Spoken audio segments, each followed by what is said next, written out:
an update locally and to GitHub, but pain in the ass when it does it. Yeah, there's all these things are so new, and I'm into it. I'm like, oh, it's new, it's fun, it's different, it's a little rough around the edges. And I have there's all sorts of weird little bugs. I'm like, this feels like a bug that's gonna be fixed in a week or three, you know. There's one Yeah, where I have Claude Code, when it controls my screen, when Claude controls my browser, it will crash my entire just crashes Chrome like all the time. And so the only thing I spent a long time trying to debug it, and I was like, there, of course, Claude's like, we're gonna set up this log, we're gonna start like analyzing the results, we're gonna like do this whole freaking intense like development cycle on it. And at the end, it's like, yeah, it's just screwed up. It's just a bug yeah, that it's At gonna the be end, it's like, broken. it's a bug, and by the way, you've just run out of credits. yeah. Well, you should try for it though, Andrew. Is just do a quick subscription to Manus, because I find Claude is blocked on certain sites, whether it's the site doing it or whether Claude themselves, Anthropic are being well behaved. Um, but I got it to analyze a course the other day, nothing to do with AI or software. It's just, obviously I've got a fragrance business, so it's to do with fragrances. But Manus, once I logged in, completely took over, went through the entire course, downloaded them, all the videos, downloaded them locally into like just 400, kind of resolution, because I guess it only really wanted the transcript, and then automatically created skills for their entire process to do with fragrance production. And they were pretty good skills. Some were useless because it's, well, I don't need a skill for pricing. I can do that myself. But some of the later on skills, including one to do with marketing, and it was interesting that it did it. Claude couldn't do it, but Manus, I've not found a website yet that Manus has rejected. Once you're logged in, it just takes over. Has it, Very Maybe. good. has anyone got like a solution? Like I've just been away and I took my laptop and I installed everything. It took me forever. And like it's just like almost impossible to like replicate everything that I've done on my laptop, like the setup and stuff in Cowork, because it's only for the device, and then it's suggested to put everything on Google Drive. It didn't really work. And then now I'm realizing that every single time you run something, you would have to update it on Google Drive and then sync it on, install the skills again on your other computer.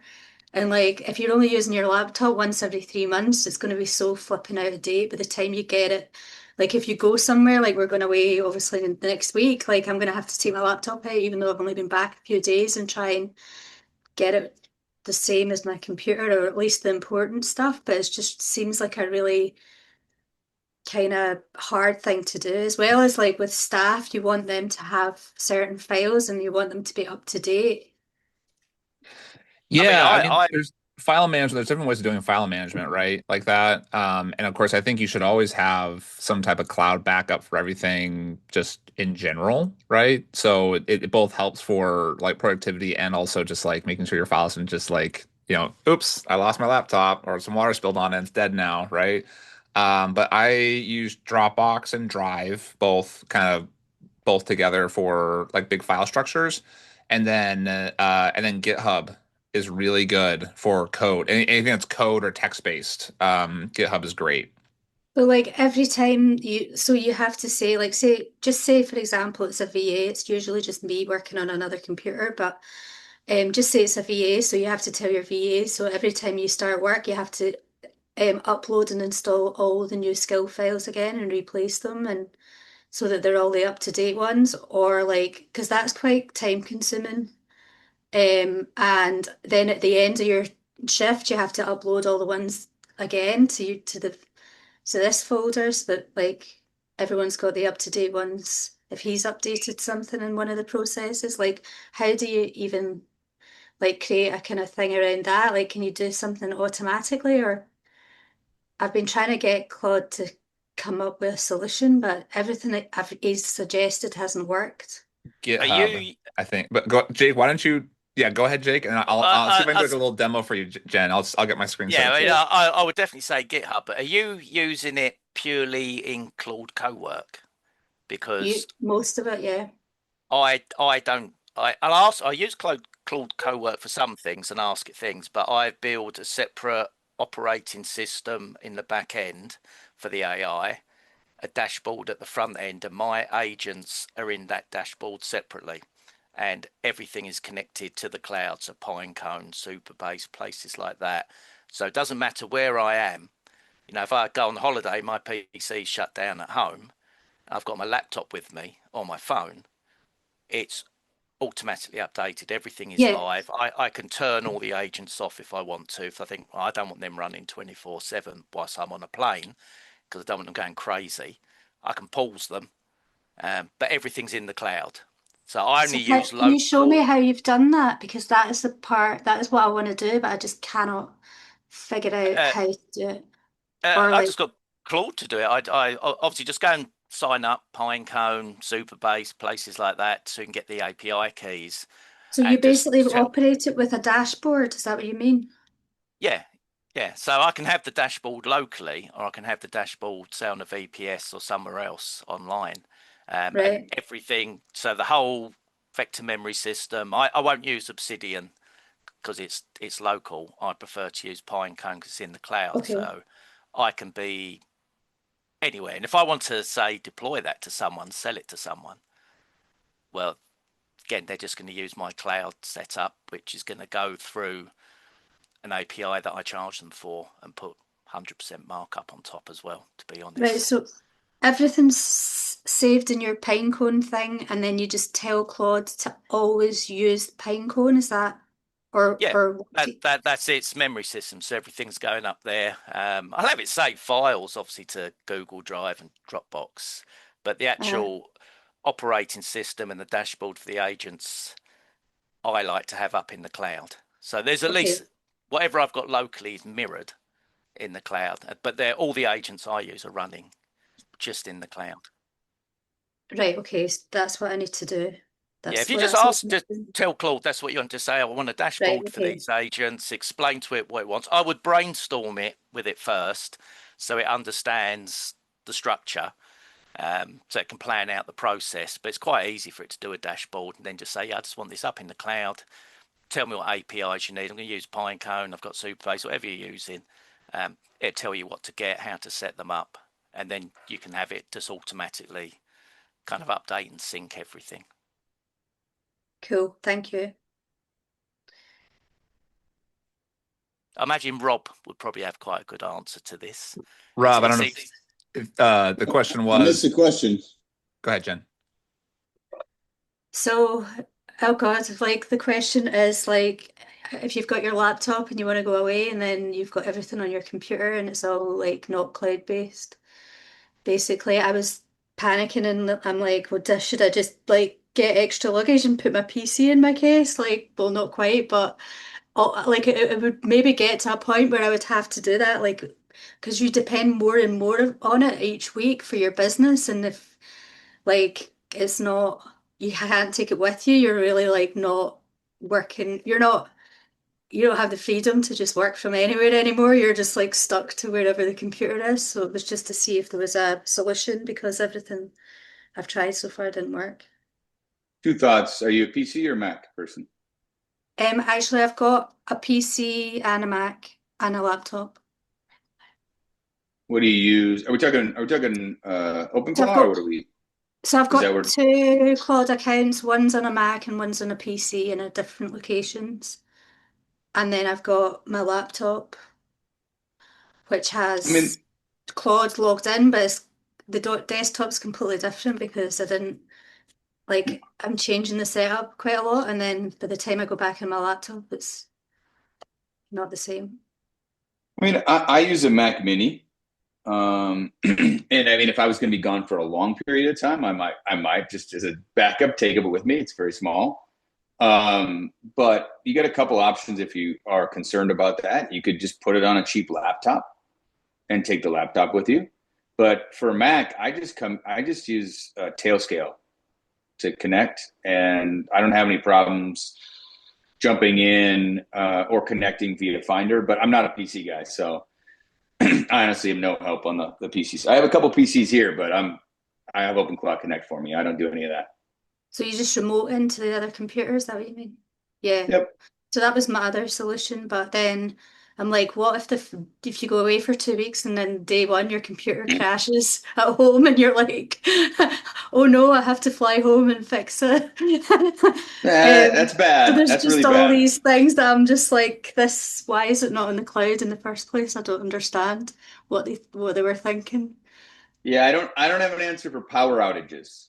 That's like, honestly, that's the real risk. Like, the power goes out and the computer doesn't turn back on. That's a legitimate risk. Like, that is a concern, right? If you're running everything from there. I mean, that's why some guys like the cloud solutions too, right? Is that hopefully the company keeps the server up. But honestly, we go out of town in the summer, usually for a month or two, and I'll take my Mac Mini with me. If I go for a month, I'm taking my Mac Mini with me, just in case something goes wrong. I don't want to have to do that. Or you could back it up to the cloud. I mean, there's a lot of options here. Just whatever's convenient for you and how long you're going to be gone for. But you definitely want to have some redundancy. I don't think any system is good with a single point of failure. I'm finding as well, like a lot of my workflows depend or have part of them have the Chrome browser in it, so that's difficult as well. Have the what in them? I'm sorry. The use Chrome, like Claude using the Chrome browser. So like a Mac Mini or something's not gonna be able to. It's gonna like my laptop's struggling with when it starts opening bunches of tabs, and I'm like, if it's doing like 15 tasks that need Chrome, and it just struggles a bit. I mean, you should have the right hardware for it, right? I mean, I just upgraded my laptop just the other day again. I mean, I bought 2 new laptops in the last like 3 months. I just gave my one I bought 3 months ago to my wife. I've got a 48 gig RAM now on the M5 MacBook Pro. I don't want to. You like that one, Rob? It's awesome. It's so nice, dude. Nothing gets throttled ever. It's really nice. I'm trying to figure out if I'm going to do it. I was looking at that one, the 48 gig RAM laptop, and I was also thinking of just my laptop has 16, which is fine, just not great. I'm like, I'm finding the limit, and I'm thinking of getting. I mean, I'm deciding, do I do the 30, 40 gig laptop situation, or do I like YOLO and go 100 gig plus on a desktop setup? And of course, it's all Apple. Yeah, I think there's separate use cases. Separate use cases. I think you're going to need both. Actually, I mean, honestly, Claude is you like just cost me $10,000, Rob. What the heck? Yeah, easy 10. Claude is the first software I've ever came across that actually runs better on a Mac. Like it actually is better. Nothing else is nothing. Like I hate it, and I only used the Mac for it because I needed an extra computer. But it actually runs better on the Mac. Like it just is more organized. I thought it was going to be a nightmare because of like all the security and stuff, but it's not really. It's AJ, just a resident hacker, what's your input? Uh, that's quite an introduction. But if for those that are running VPSs and running SSH sessions, if you're not familiar with terminal multiplexers, tmux is a popular one, but I use an older one called Screens. And it allows you to create a session in the back end that you can detach from. So that way you can keep Claude running perpetually in the back end while you disconnect from SSH. So I've been doing this for several months actually. I'll set Claude up on a screen. I'll tell it to build libraries or do a certain task on a schedule so it doesn't use up all my credits. I think credits reset every 4 hours. So I'll say, start right now, do batch one, and then in 4 hours do batch two, and then three, in another 6 hours do batch three. That way it doesn't use up my credits, it doesn't run into a block, it doesn't stop, and then I'll detach from that screen, shut off my computer, and go to bed or do whatever I need. in the background, that screen is still running on the Linux machine, and it's still running those commands, doing what it needs to do, and you're completely disconnected from it. And that allows it to run perpetually in the background without your intervention. You can go away, you can come back, you can reattach that terminal screen session, finish what you need to do, continue it, detach whenever you want. It just increases your flexibility substantially than being married to an SSH terminal being open on your computer and waiting for something to finish. Because there's nothing more frustrating than needing to go somewhere and waiting for SSH, whatever's going on that terminal, to finish. Love it. Cool. I set up a little, here'll be a fun show and tell.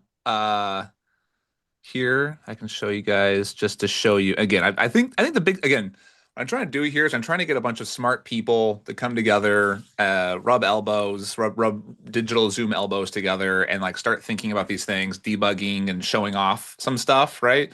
Just because like I know when you put smart people together, cool things happen. And so let me show. I just made a little test, little play example, Jen, for you to show you how I would do it. Of course, we've just described there's multiple ways of doing this stuff, right? But here, okay, can you guys see my screen now? It should be a terminal that you guys see. Yeah. Okay, cool.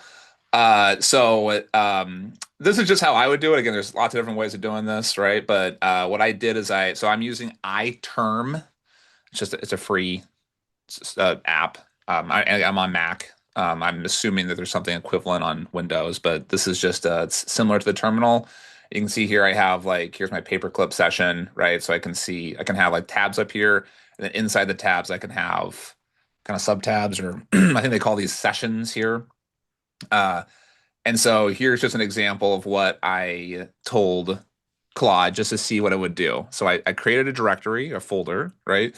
And I just said, create a skill set that will transcribe names of everyone from a screenshot of a Zoom call. So I'm asking for a skill to be created, right? Then of course it's, combobulating, whatever, transcribe, blah, blah, blah. Here's the skill. Okay, cool.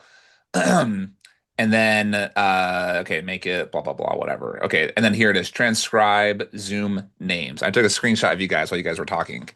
And so you can see here, it grabbed all these names, and this looks pretty, I don't see a single mistake here. Mike P, did you just put your last name as P? Yeah, that's how it's been in there for a while. Perfect. Yeah, so there you go. Wow, AI is so smart, right? But I created that skill, right? I don't know how useful that skill is, but I do have it now. On this side, I just said set up a GitHub repo. GitHub is a free service. It's freemium, but most of us are just going to use a free service, right? And so that's just that GitHub. So it uses Git, and this might be simple for some people, but I figured like we're all kind of becoming coder hacker type people now. So I'm gonna assume people don't know this stuff, and hopefully I can kind of like get people quickly up to speed, and then we can start talking about like super duper fun advanced stuff, right? Andrew, one thing before you go on, for anyone who doesn't know about GitHub, if they make something locally in Claude, it's full of their APIs, make sure they put the git ignores in so it strips all the APIs out before it goes up to GitHub. Otherwise, you get well and truly fucked if that gets leaked. Good, yeah, good shout out. Yeah, so we do want to keep so you can keep your Git repos private, which means that you have to log into your own stuff. But you can also make them public, which means anyone on the internet can grab them. And there are a lot of bot thingies that will scrape the internet looking for open repos and grab API keys. So like everything went good hygiene on these things. A good shout out, Jake. So here I just made a quick little folder. I'm going to call it Baker for you, Jen. And then I set up my own, I had to give it my own credentials and stuff. There's a, I don't even know how it knows it. I mean, I gave it my credentials months ago, and I just said, do it, and it figured it out because AI is so freaking smart, right? Make this public, and then here it is. We'll say, okay, add git ignore and make sure that there are absolutely no private information included on this. Create the git ignore, and then push a commit to GitHub.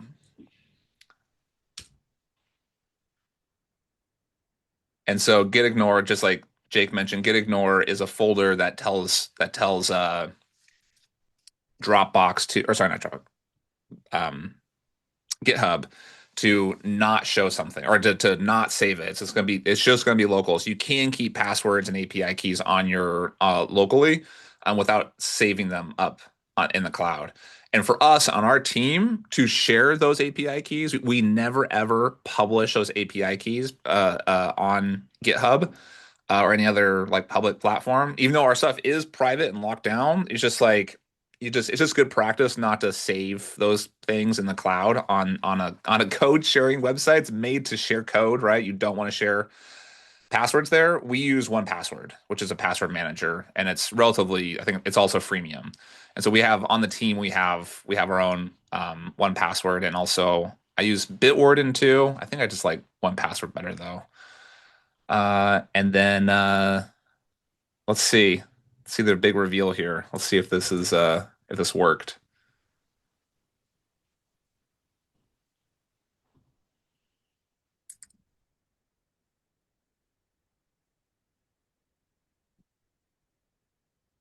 Okay. Make sure to commit the skill as well that we just created.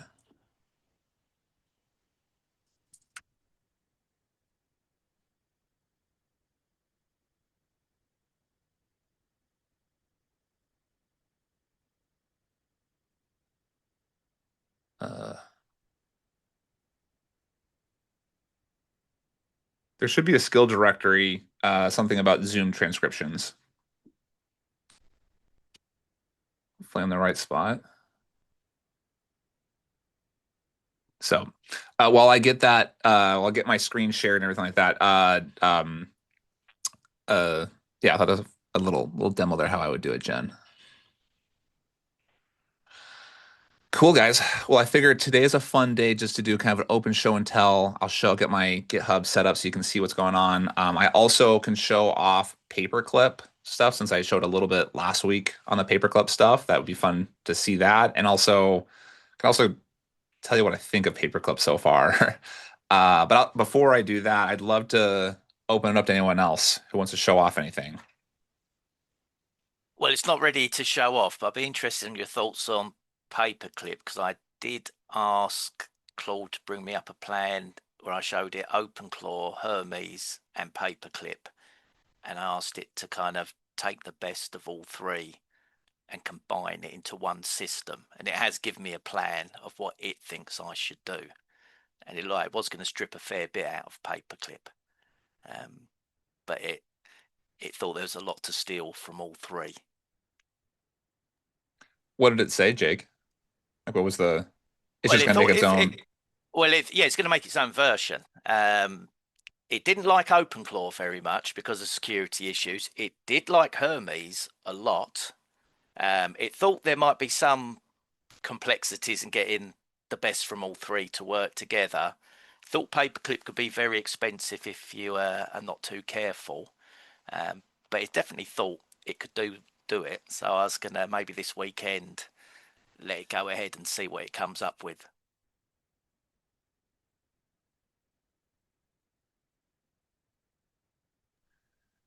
Yeah, who's used Hermes? I've not used it yet, but I'm hearing great things about it.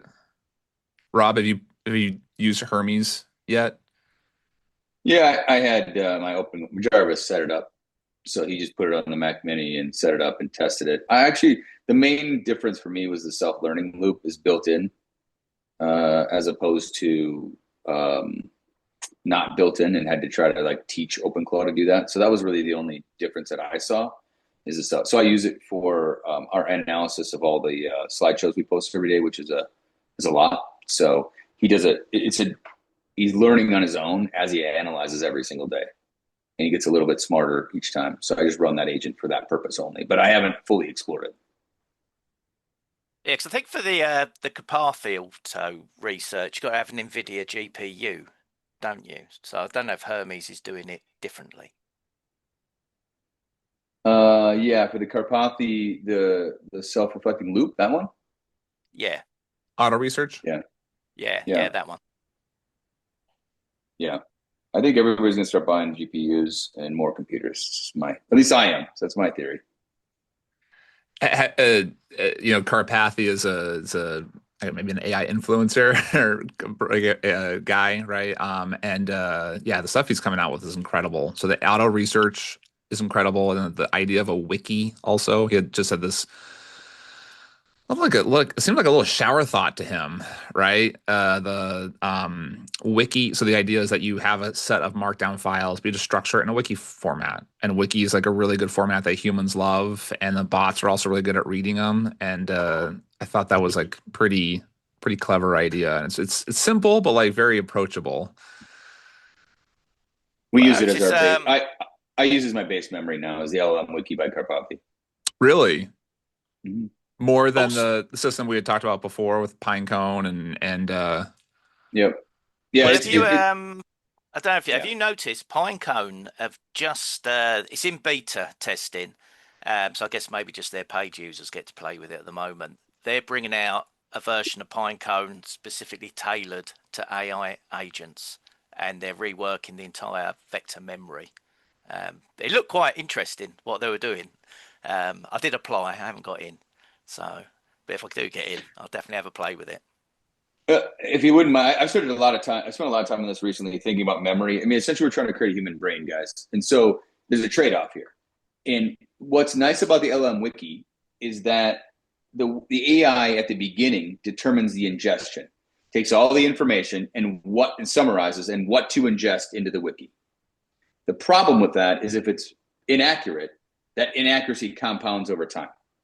But it's very, very fast to query the wiki. The alternative is provenance, sources, everything's accurate. And then later on, the AI queries all of the accurate data, but then that takes longer and takes money, more tokens. So there's a trade-off between the two. I think I kind of think of it like almost like long-term memory and short-term memory for humans. And I think there's going to be some type of hybrid, but working around it right now it's really hard, right? You just got to determine what do you want to index and what do you want to embed in the memory.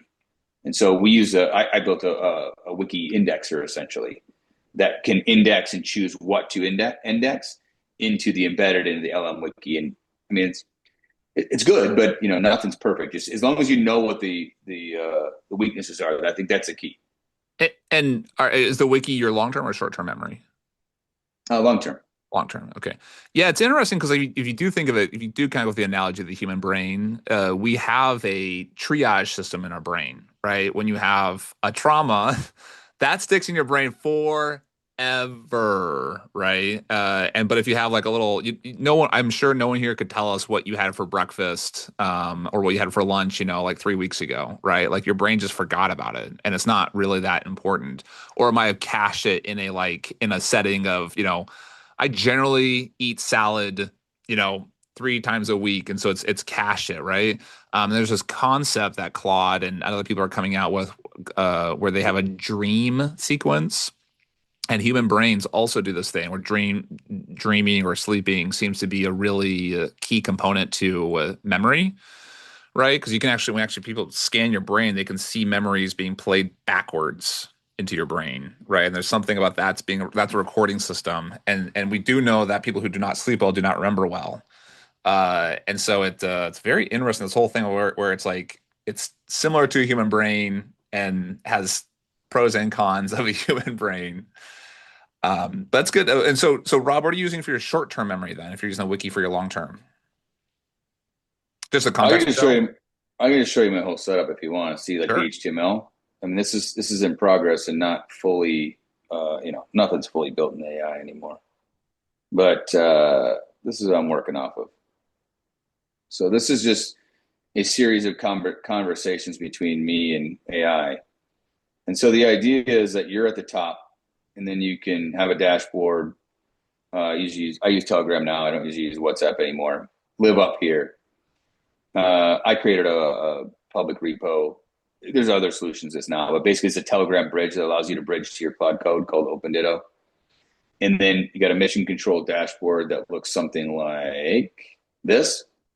So it's a command center that allows you to have projects, mission control, cron jobs, agents, chat with agents, memories, hive mind, usage, and such. And again, I'd say this is like 70% of the way where I want it to be. But the idea is that then you've got this layer here, and the notifier is just to bubble things up to me. That's the communication channel, and notify me of things that are happening at the orchestration level.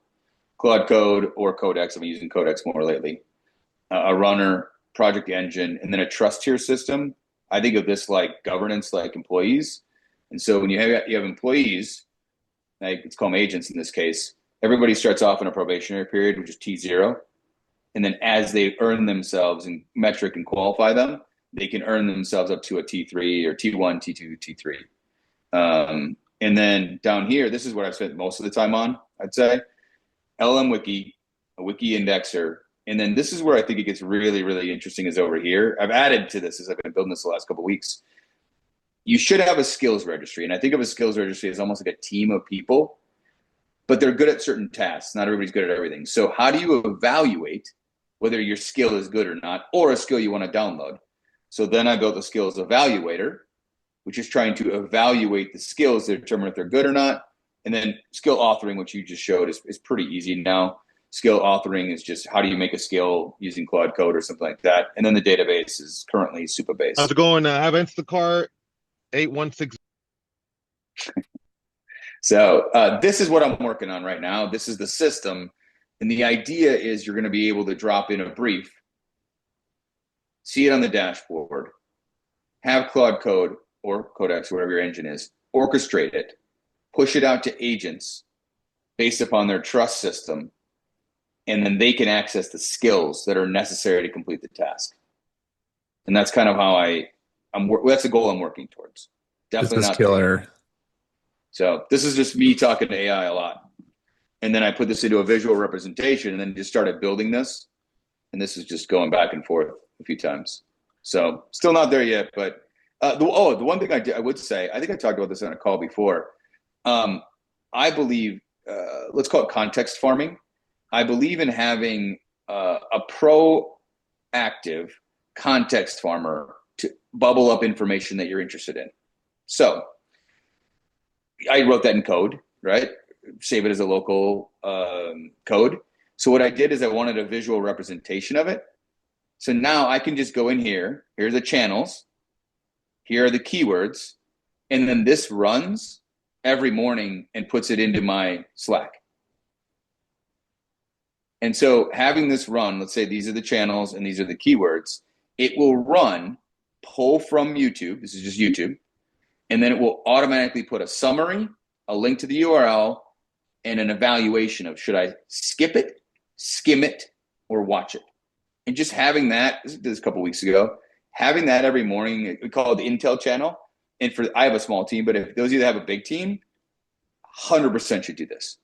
You need asymmetric information and then put everybody in the same Slack channel. So whatever you're focused on, whether it's Paperclip or OpenClaw or whatever, everybody gets all the same information every morning, and then they can skim it, skip it, or watch it depending on their level of knowledge, right? So highly, highly recommend you do context farming. Super easy to build this. Like Claude Code, very easy if you use kind of the language. We use Apify. If you're not, you can use Rapid API, but use Apify if you haven't. It's super easy. Claude Code connects to Apify. He'll find they call it an actor to do the scraping. There's an actor for everything. You can scrape almost anything nowadays. So it just makes it very simple. It's cheap to run. Highly, highly recommend this. And if I want to do a new farmer, I can come in here and build a new farmer now. And say I want to use Apify as the fetcher, and here's the fetcher script. I can now go do x.com or Instagram, whatever the hell I want to do. But I love this concept of context farming. So, dude, this is killer. And why? I'm just curious. YouTube over X or any other platform? That's a good question. I feel like a lot of X is AI slop, and Don't get me wrong, I think YouTube is too now, but it's so easy to publish text slop. If this comes back to the human in the loop part. Hopefully you're able to pick people you somewhat trust. And that's where the human is now, is like, you've got to be curator, and you've got to curate who you want to follow. Like, I love Karpathy. I think he's brilliant. I watch almost everything or learn everything I can from him. Genius level. So I want to listen to what he has to say. Hopefully the people you're picking are giving you pertinent information. And generally, I think there's more substance in a YouTube video, can be more substance than a Twitter post. It's just more depth. So you could derive a playbook or a summary that's got a little bit more depth to it, and maybe a little bit more meat around the concept. That's been my experience. But you can do whatever you want. Any source is viable. In fact, I think I did take your YouTube skill you just showing there, and I added it to my dashboard. I'm doing something similar to you, where there's a skills section, and from the skills section, I can allocate those to whatever agents I want that I've spun up. So not all skills go to all agents. They only use which ones I tell them to. And also added in a connectors section. Like when you're in Claude, you've got all the lists of different things you can stick your API in. I built one out with about 20 of the main ones that I use.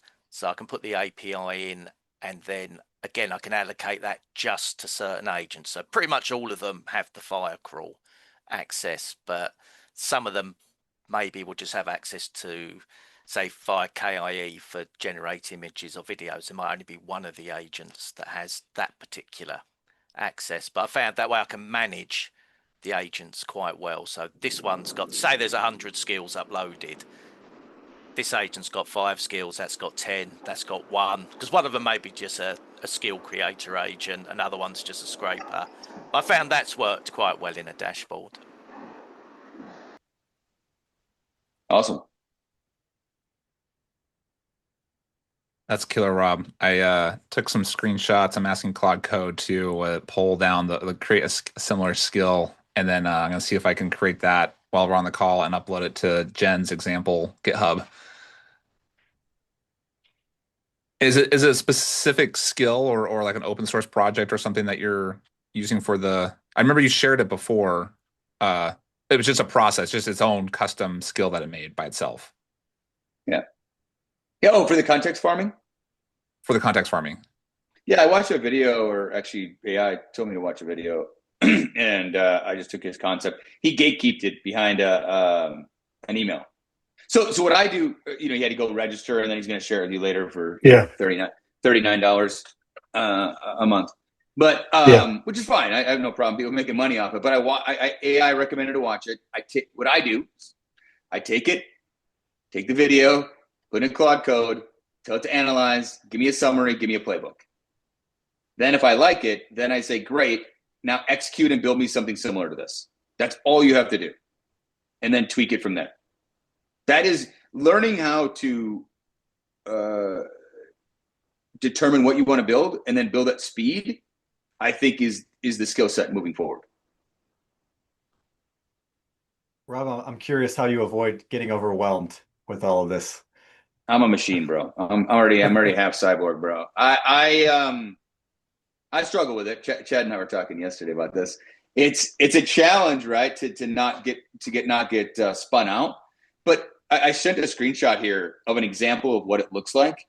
It's in the chat of what the output looks like in Intel in the Slack channel. So it's really condensed.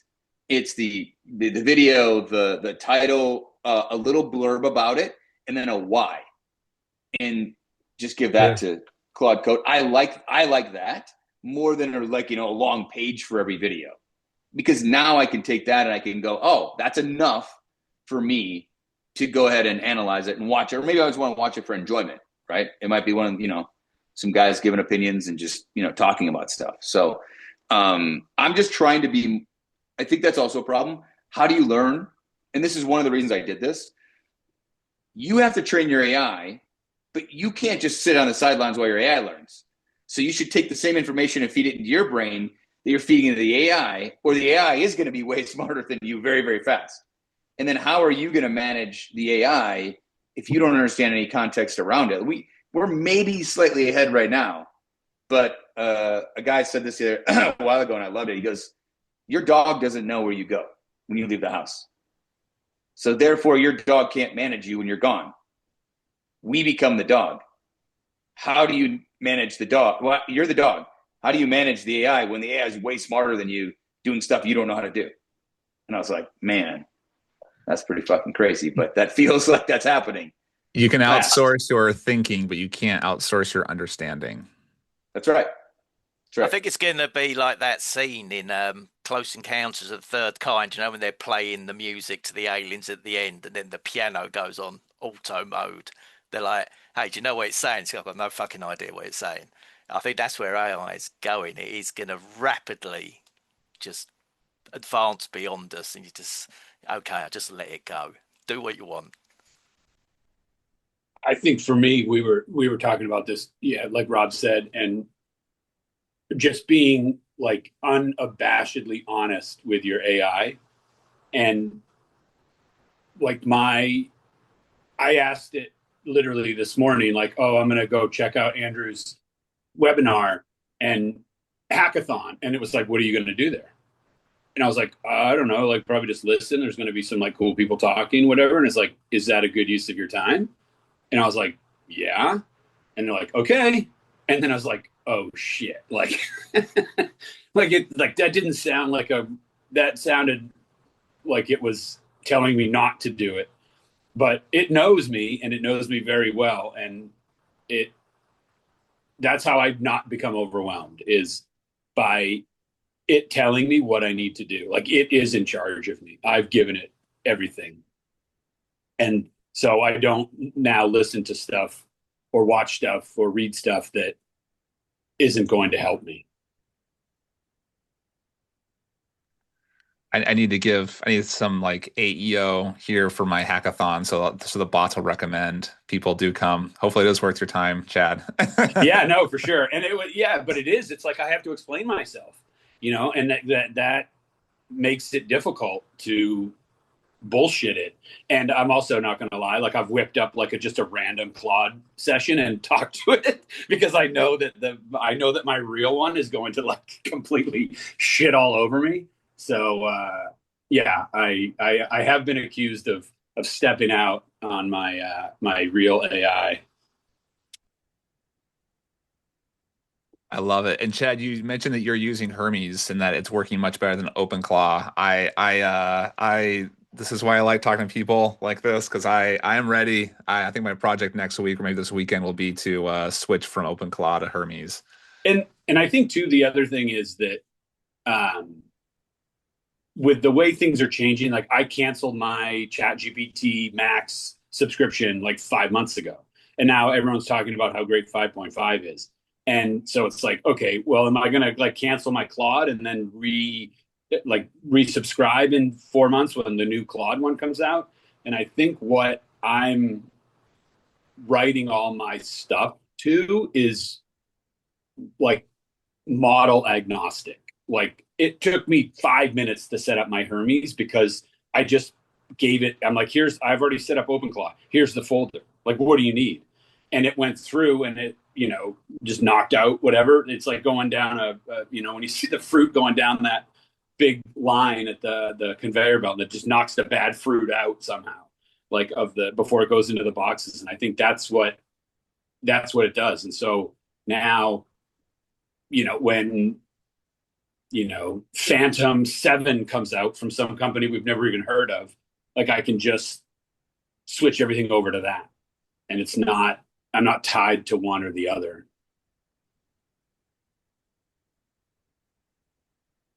I think I says Jason, I'm mute. Uh-oh.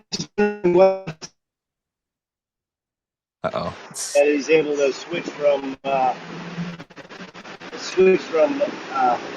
OpenClaw to Hermes. Is that like an Obsidian brain that he has all his stuff in and can read it out Obsidian? It's a little difficult to hear you, Jason, but I think what it just is how difficult was it? You have Obsidian set up, and it's well, I have a couple backups. Like I have it on a cloud, the folders, just the different, and that's the other thing too, is I think, I've never been good at keeping folders aligned. Like I've had Notion probably for like 7 years and I loved it. I loved the idea of it and I could just never get it to look how I wanted. And now like my Claude does all my Notion and it looks fantastic and everything's in order and it's exactly where I need it. And so again, like however you happen to work best, as long as everything's in a proper spot, technically it doesn't matter where it is as long as you have access to it and it's not going to get corrupted. But yeah, just trying to keep everything together.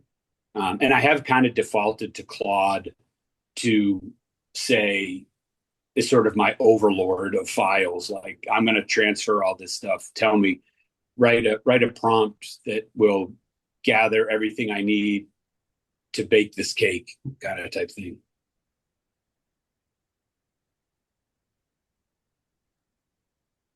Love it. Rob, I'm desperately trying to create your skill, your flow of YouTube consumer, build the skill, connect to Apify, and then publish to GitHub so we can see it on Jen's repo and see if we can get that done before the hour ends. And I'll exercise your advice there, Rob, that like whoever can build things quicker is the winner. So we'll see if I can get it done by the end of the hour. Awesome, guys. I'd love to open it up. More things. I'd love to hear people talking about their experience of Paperclip or Hermes or OpenClaw. Sounds like Hermes is more preferred now, maybe. But I'd open it up. Anyone have some takes or questions on these processes?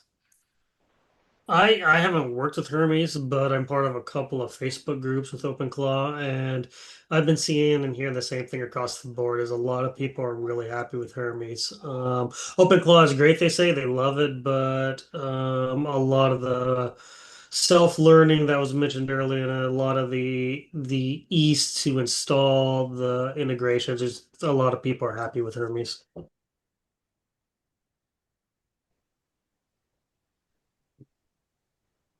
Okay, I think I got it. You guys want to see? All right, Rob, I want you to tell me how good of a job we did here.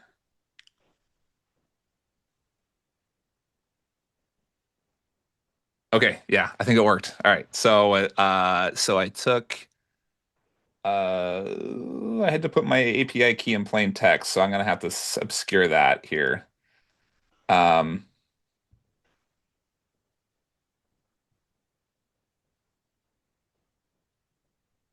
Okay, yeah, here we go. Okay, again, like I said, for those who missed the first few minutes of this, I'm using an app or a program called iTerm. It's just free on Mac, and I'm just a nerd, and I like just going hardcore terminal. I hardly ever even review any of the code that's written, and I try to build things so I don't have to review any of the code or anything written. And just like Rob, I have Slack and Telegram installed, and of course the terminal itself can show text as well. But so this is what I have. I said, hey, create a skill for YouTube scraping. I want to use Apify. Here are some screenshots from a call that are describing it. I just took your screenshots, Rob. I hope you don't mind. And I just uploaded like here's an example of what it looks like. Then of course it's blah blah blah. Okay, writing that thing. Here's a screen. Okay, but here's an example of what his stuff looks like, right? So here's that Skim screenshot you shared in the chat, Rob. And then try it on this YouTube link, and then it says, "Oh, I don't have the API token." So then I use plain text. So I'm gonna skip over that part. Good rule of thumb is to not use plain text. And I could have just actually opened up like a little folder on my little file on my computer to put that API key in. But then here we go. It worked. And so we have Karpathy's LLM Wiki, which we referenced at the beginning of the call. So this is Karpathy's a AI influencer guy, and he talks about this concept of using a wiki to set up your files. And here it is. It's a hands-on walkthrough through Karpathy's LLM Wiki using Obsidian, blah, blah, blah, right? Okay, then, oh, so you even grabbed it without Apify. And then I put in my key. Skip the key. Okay, now I'll rerun, it says. Sorry, I have to pretend to be secure sometimes. Now we run with the Apify key, verified, it's saved, and here it is. Teachers Tech, 1 million subs. This video has 250,000 views. That's pretty good, you know. It says a skim. Oh, skim. Skim, don't skip, right? That's the terminology you're using. Rob, skim, skip, or watch. Yeah, skip, skim, or watch. Hands-on walkthrough of Karpathy's LLM Wiki patterns, Obsidian as the storage, Claude Code as a curator, replacing the RAG system, blah, blah, blah, right? Okay. Then I said, great, that's cool. Thank you for creating that skill off of just a quick little concept of what Rob told me over a few minutes, right? Create that skill. And I said, now let's commit that skill to GitHub and commit. Again, this might be baby talk to some people, or it might be like advanced talk to others. So I want to kind of make it so that everyone's approachable on the same level here. Commit is basically just means to save it. Save it to Git. Git. Commit to Git. And then push is the concept to like put it into the cloud. So commit means save it locally. Push means push it, kind of save it into the push, like you're like pushing it up into the cloud, right? And here it is. This is the link. And this is on the Jen Baker. Here's your repo that I made for you. And we'll look at it. This should be a public repo. Can you guys see this repo? Do you have the link in the chat? Yes, I will drop it again. I said to make it public, but I don't know if you guys give me a thumbs up or something if you can see this. Yep, cool. And here it is. So Baker, you're a loaf of bread, Jen, since you're, I guess, a bread baker. AI Hackathon, Baker is a sandbox for AI-powered tools for Claude Code and skills hacked together. Again, this is all done. Here we go. What's inside? Skills, transcribe, Zoom names, and then on the skills, here is our Apify YouTube scraper. This is it. There you go. So it says use the token. And again, that's the token is the API, the saved API password that's saved locally. It's not in GitHub. Hopefully, if you guys do see it, please let me know. I'll change my API key. It's a free account anyway, so there's not much you can do with the API key, but still. And there it is, all built out, and that's an example of where you can learn something with the brilliant Rob, and then create a skill quickly to do it. And if you guys want, instead of going through the 15 minutes of me creating that skill and doing it myself, you can just grab the code right there from that public GitHub. Everything's buildable. And then I just put in the chat. So my farmer is 3 pieces. So the skill is the first part. And then if you set up the LLM wiki, if you think about it, this is the way I'm thinking about it. I want this scrape, and I want that to put it into my brain, which is me reading it in Slack, but I also want to put that in the AI's brain. So we use Obsidian for that. So for the wiki part. It's all about ingestion and who do you listen to and who do you follow, and then determine what that is and ingest it, and it's going to get smarter every day. I'm also finding like the 3 or 4 people I followed apparently aren't that good, because I don't think I've had a watch since I've done it for about 10 days now. They're almost all, well, I would say maybe 50-50 skim, skip, but I think it might be more a skip. So I have to find 2 people. When you get a watch, you watch it. Because that's not very often. Yeah. It focuses your concentration on it for sure, Chad. Yeah, absolutely. Yeah. What's the context of the criteria, Rob, that you have? He learns on his own right now. based on all of our conversations, because he's going to his memory, so he understands like what we talk about in our conversations. But I could give him a self-learning loop if I really wanted to, so that he tightens it up. And I could actually give him like if you wanted to, I don't need to do this yet, but you could go and just do, put a check mark almost and be like, I watched or didn't watch, or you accurately got this correct. And you could be the feedback loop for the AI if you wanted to. Right. And I added I some of haven't my needed to do it yet. stuff. I added like specifically like what I wanted to look for, and like some Amazon stuff, and where just generally that might not be interesting or worth a watch, but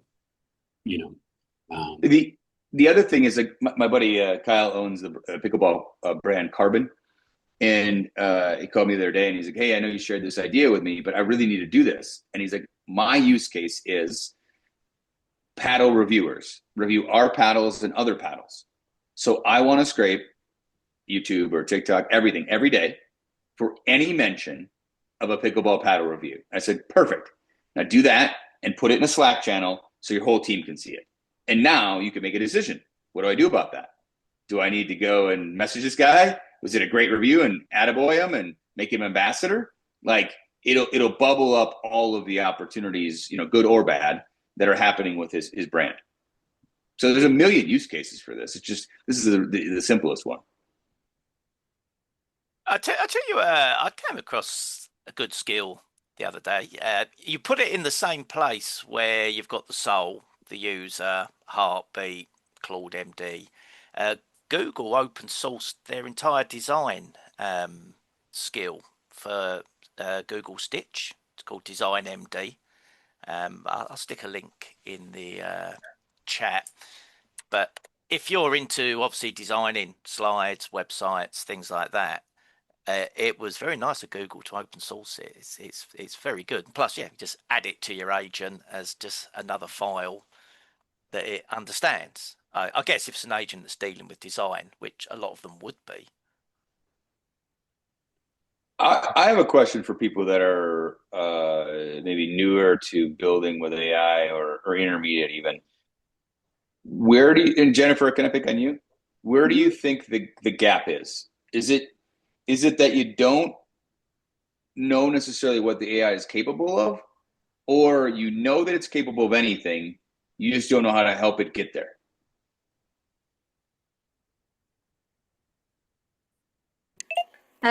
Probably the second. Like I spend a lot of time like trying to get it to figure out how to do stuff, and then when it does it, I'm like, there's something wrong, and I have to keep changing it. Whereas probably other people would know some of that before. Second for Natalie, second for Mike. So I think I'm a big believer in models and frameworks and thinking through models and thinking through frameworks. I think Chad said this earlier about being really open and honest about it, and don't. Some people get embarrassed talking to humans about stuff, but don't be embarrassed to be like, hey, I don't know how to do this. Like when I first started, a year and a half ago, whatever, I'd be like, listen, talk to me like I'm 12. I'm not a developer. I'm not a coder. Like, give it the context you need to help you through the process. And now it's so darn good. Like, if you just really be open and honest, but then also, my buddy Matt and I were talking yesterday about this. I'm like, he was having problems with something. I go ask the AI to do a pre-mortem on your project. So not a post-mortem, a pre-mortem, and have the AI analyze your project and say, hey, what am I not seeing that could go wrong? And tell me all the things that could go wrong. And so now I can see if I want to fix those or not. But I think just getting a set of questions or a set of frameworks will be the biggest unlock in building things. As long as you know it's capable of building anything, as long as you believe it can build anything, then I think it's just getting through the thought process on what to ask and helping it use it as a discussion partner to get you to where you want to be. Those are my thoughts. I think that's a good idea, because when I asked Claude, I've asked it specifically. It'll ask me, "Are you a coder? What level of skill do you have?" Now I do have a background in coding. I did computer science when I was at college, but I specifically asked Claude when it asks me, I say, no, I'm not a coder. And it will walk you through the entire process as if you are a 10-year-old. And because it's amazing, the kind of stuff you actually forget because you don't do it every day. You get lazy and you think, right, yeah, I should really be doing that. And then your next project, you remember to add that in at the beginning. And it will suddenly produce you much better results. So yeah, I get Claude to treat me like I'm not a coder, even though I do understand what it's doing. Sometimes as well, like I don't know, like I'm trying to do something that's kind of it shouldn't be that complicated, but it just keeps telling me, like it keeps like bossing me about. Like I'm like, right, this is what I want to get done and this is what I want to do. Like what do I need? What do you need to do? What do you need me to do? And it starts like bossing me around, going, download this, do this, do this, do this, then you need to do this and this. And I'm like, can you not do it? And it basically says it can't, but I know for a fact that it can. And it just won't do it for me. I use lots of profanities when that happens and tell Yeah. people not to be lazy. It usually gets the hint. Yeah, and I just end up going round in circles, especially when it's stuff that I can't really do and I don't really understand. I'm like, I don't want to open the terminal and type shit, and I don't know, like I'm trying to remote into a Mac from a Windows, and I'm like, I don't know, these commands aren't working, and it's just like, can you not just do it for me? And sometimes it just doesn't want to do the work, so, and it's hard, like to. There is the odd one or two things it can't do for you. That it will Yeah, sometimes but say, no, you got to be the human in the loop. But normally, if you just tell it, no, fucking do it, it will actually do it. You just got to kind of be a bit forceful at times. I also redesigned. I had a friend who's not techie at all. He really didn't like Claude's kind of terminal. So I just got it to redesign it visually so it looks like the iPhone's SMS terminal for him. And he seems to like that a lot better. And also see the actual terminal thing where you have to open the stupid thing in your thing and then paste whatever it says. Like every time it gives me instructions on how to do that, it never ever works. I'm always sitting there for hours. And I don't know why, it just never gets it right. And it takes hours and hours to have to paste all the responses. And then that just takes so much time and it's just a nightmare. I got a really good story for you here that I think this will hammer this idea home. I used to be in Strategic Coach, Dan Sullivan's group, for a few years. And he'd said, hey, has anybody here ever fired anybody? Everybody raise their hand. Has anybody fired anyone for driving you crazy? 100%. Did you tell that person what drove you crazy before they drove you crazy and fired them? No. Most of the time, we don't do that. If you don't give clear objectives and paths on how you want the AI to work with you, the AI is going to only work with you the way it's been trained. So I put in some questions and some things that I put in there that I'm constantly giving it, write this to your long-term memory. This is the way you interact with me. This is the way I want you to work with me. And like the acknowledge immediately thing, that used to drive me crazy. I put this in the chat. I hate black hole. They call them black holes. When you tell somebody something and they don't acknowledge, and like they never get back to you, did they do the work? Did it happen? Right? So I added this. Those of you that use Telegram, my buddy came up with this idea that was genius. When I ask Jarvis something, OpenClaw, he gives me a lightning bolt to acknowledge that he's received the message. So now I know, and I don't have to wait for to see the typing. It acknowledges immediately with a lightning bolt.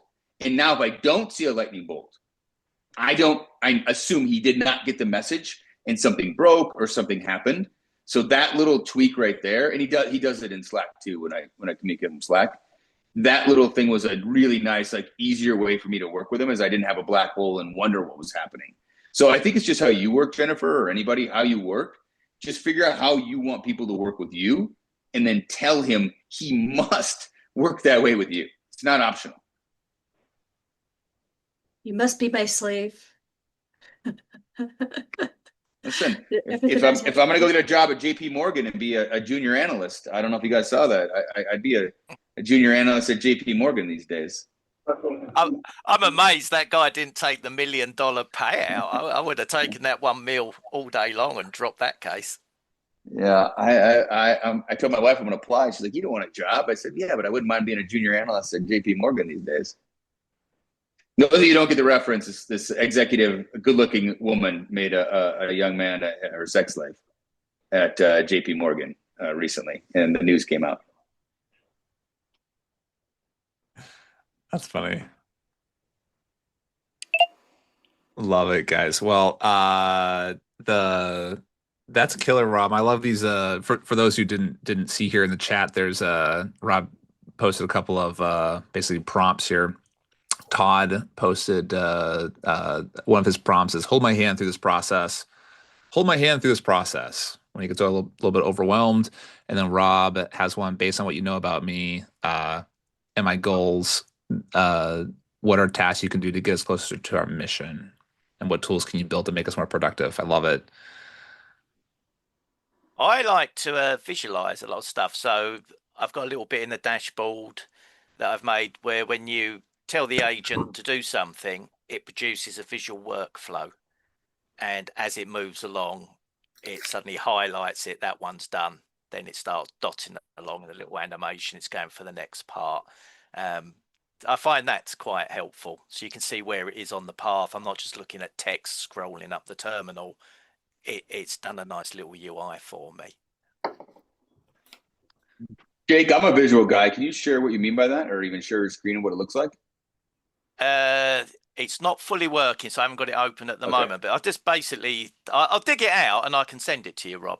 That'd be great. Basically, I just asked it, right, when the agent, I give it a task to do. I've given it a workflow. So I want it to scrape this, do this bit of content from what it's scraped, go and create an image on Nano Banana, and then go and create me an 8-second video with that as a start frame. It then pulls an image of the agent up, so I give them all a little icon.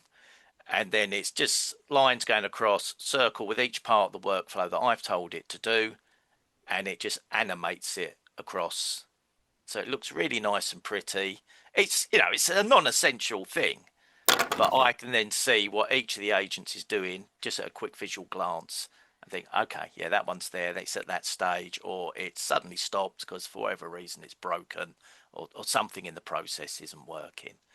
But I like things visual rather than screens full of text. And I mean, you've got skills like Remotion and stuff now. They're so good at designing things. It's so easy to get a nice visual on the screen for your agents now. Hey, can any of you guys work extra hours next week? No, I can't make it. Sorry. Huh? Had the power to force mute. There we go. Hey, I got one more thing to share that is more of a possibilities thing. Andrew, if you got time. Sure. Yeah. Let me show this real quick because this is what's possible. I started building this a couple weeks ago and handed it off to a guy on my team, and we've been part-time in this thing. What do you see here? Ditto Ads. All right, cool. So this was I have a small group, and we talk about problems, and those guys are running meta ads. The problem with meta ads is creative, and how do you get creative at scale? So this is something Lucas and I built. I can't believe we built this in the last 2 weeks, dude. So let's use Tonic as an example, right? So once you load up your brand with typography, your voice, your tone, we have 40 ad concept templates that are pre-built that already work. And you literally click create showcase, and it creates 40 ads with the ad concepts in the tone with perfect text. That's sexy. It's pretty sexy. And listen, Altman liked it yesterday, which he's the biggest, he's more critical than I am. And he's a beta tester for me on it. And he's like, bro, this is pretty sick, dude. I haven't seen anybody do it this well yet. So he's like, I'm making showcases like crazy. I was like, well, there's a cost to this, but slow down. Oh, wow. So the idea then, but this goes back to, so we do a lot of slideshows. We make a couple thousand slideshows a day and post a couple thousand a day. And so I took that skill that we've already developed in our other system, which is slideshows is a series of images. And we said, well, why don't I just do this with one? So now somebody can come in and just do this. They can come in and do new variations. They can refine it. They can do this. I want to take out tonic. I don't want that in there, right? Then I can apply the mask. And then what change should be in the selected region. You can tell what to do. You can load images. Like it's a full Canva. It's a full Canva build out. But the real idea here, which I like, and you can build ads from import. You can import ads. So the idea, what I'm trying to build here for Meta is I want to be able to take something that's working for myself or a competitor, ingest it. And then because we have the Enigma system, I can build 1,000 variations of that same ad at scale, super fast. And then, so if this, not everybody's going to run 40 different concepts, times 40, right? But let's say this is working. I like the guy one. I like this one. But I like this one right here. But if I like that, run that ad, and if it works, come back and make 30 variations of it. Or this one. And keep in mind, they did not prompt any of this. None of this is prompted. This is all built in. So the negative marketing, bait and switch, that's the ad concept, right? So did you connect to the API? We are right now. API? Yeah. We are right now. So spy libraries in process, and then insights. We're going to take our same dashboarding that we've already built for the other system, and we'll put it in here. But the idea is that everybody will have flexibility to do whatever they want to do. This is I think they made this morning. This is for another brand. So, these look, to me, they look good. And now there are 0 text problems. 0. So it's crossed the chasm now, guys. 0 text problems. It's crazy. And so, this looks freaking, I haven't seen this yet. This is the first time I've seen this. Anyway, this is more to show what's possible. And again, I'm not a coder, not a developer, but you can build stuff at crazy speed now, right? And it works for, this one's pretty cool too, the showcase. So just more, think about what your problem is. And this really came out of a conversation one of the guys was having. He spent $3,000 a day on Meta to Amazon. He's like, yeah, but I'm having this problem. I can't create enough creative at scale to feed the machine. And I'm like, oh, dude, give me an hour. And I built a rough draft, an hour. And then I was like, all right, now we got to start building, logins and security and stuff like that. But this looks freaking cool, I think. I was like, wait a minute. All that? No prompting. This is killer, Rob. You should take this is really cool. You should take so AIs love reinforced learning, right? They love data giving back on their whatever they're doing, right? And so I've been building something sort of similar for listing optimization, right? Yeah. Where you can take data back from user feedback and both the user of the main user and then non-user but human feedback and then actual data from Amazon and feed it back in. And the AIs love that kind of stuff. So if you collect all the metadata here, so how it was created, maybe some context around what the stuff was, where you stole it from, or maybe what we call it, spy, where you spied it from, maybe. We borrowed it from, inspiration. Inspired from, right? Yeah. Grab that metadata and then feed in, we created these 40 campaigns, and then here's the negative feedback. Also likes negative feedback, and feed in the positive feedback. Here's all the clicks, whatever your signal is, whether it's conversion rate or clicks or whatever. You can have both, right?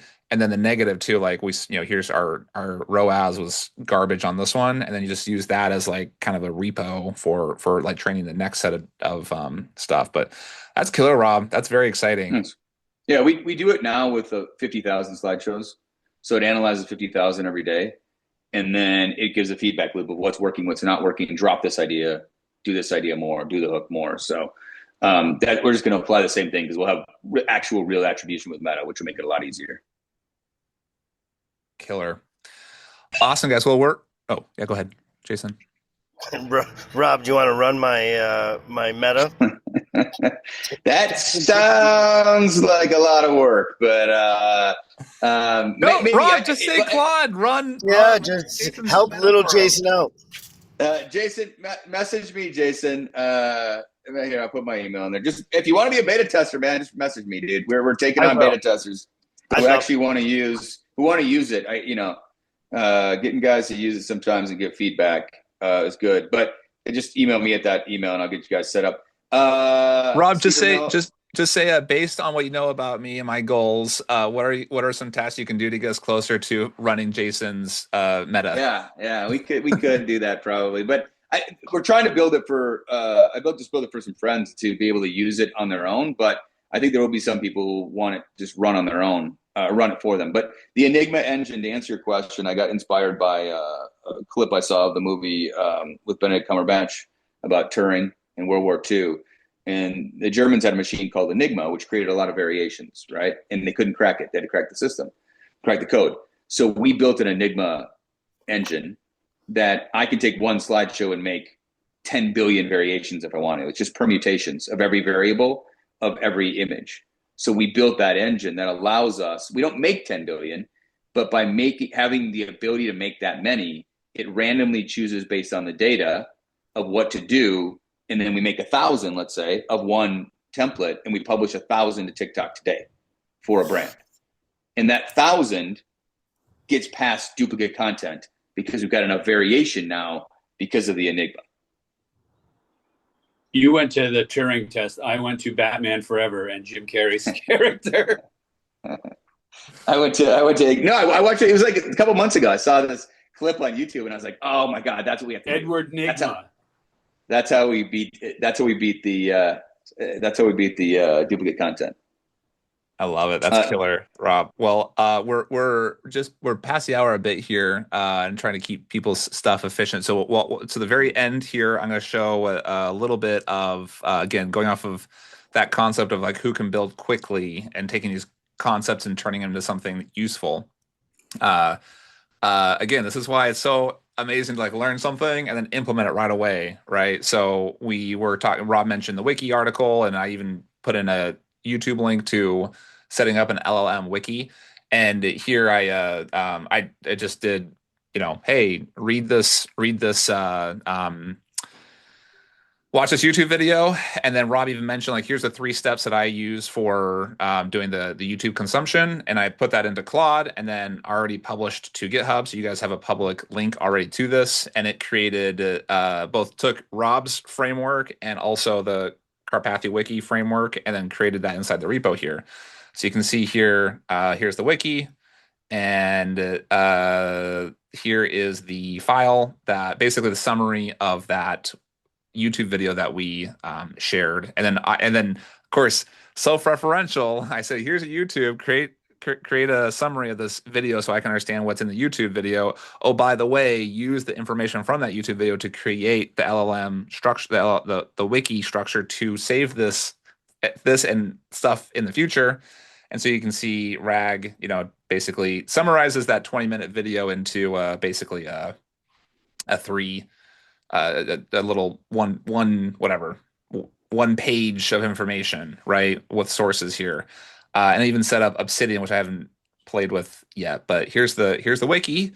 And then let's get meta with this, since you guys are all here live, and I think most people consume these things through recordings rather than through live attendance. So I will take this recording and I will put it on YouTube so it's public. I'll then have this bot then consume that and create another wiki article.